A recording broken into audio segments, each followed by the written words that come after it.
We're frequently asked how to develop remote employees.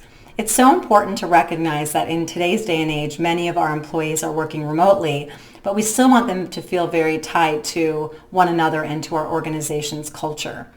One of the ways we can do this is to collaborate with those individuals on their development, to simply ask, what are the tools you need and how can I help to train and develop you even though you're not working in office at this time? Their performance goals should be directly aligned to a performance development plan. And that's something that you should be checking in on a monthly or quarterly basis. The concept of an annual review with a remote employee is really challenging because remote employees frequently need more regular touch points or communication with leadership because they're not in office. Another great way to develop remote folks is through virtual training programs. This is very near and dear to our hearts because focus training typically provided leadership and management training in person for organizations.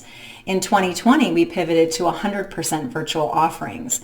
And there are actually some really great silver linings to this. One is reduced costs for training and development because you can bring people together over Zoom or another platform. And the other big benefit is equal access. So people in different time zones and across the globe can participate in training to connect to one another and also feel developed collaboratively.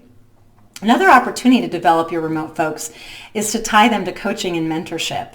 If you haven't paired them with a coach or mentor, this could be a great way to connect them deeper to your organization or to bring remote employees together with in-person people in small groups or communities of practice where they can talk about development and training opportunities and how they're applying that directly to their jobs.